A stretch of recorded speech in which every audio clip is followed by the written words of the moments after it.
Frustration is growing for people who live near the Magnolia Bridge. The bridge, which crosses Bayou St. John, has been undergoing improvements for most of the year. As Jade Cunningham reports, neighbors aren't necessarily upset at the work being done, but rather what's being left behind.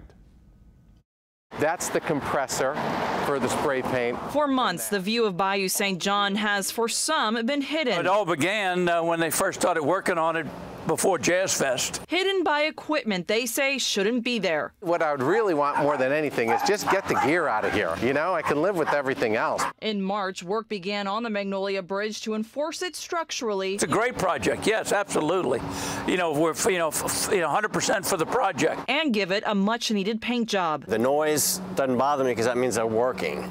So I can't complain about the noise, and it is an improvement that's terribly needed. But the problem is when the painters finished several weeks ago. Residents say their equipment, which had already been sitting there for months, was left behind. The painting contractor told us that most of this equipment was from him, and he was finished a month ago. And all this stuff is just still sitting out here because he didn't have a place to store it, he said. So that's infuriating. And then all the mud from all the equipment's washing into our storm drains. It's actually a natural levee, which is rare in New Orleans, and the weight of all this gear is just crushing the levee. They don't even allow cars on this. This is a natural levee, and they have all this stored and ripped up for all this time. Yeah, it's ugly, but really it's the weight on the bayou that's the bigger concern. Residents say they've let officials know, but they can't seem to get an answer on when the tools may go. The project needs to be completed. I mean, we've waited this long.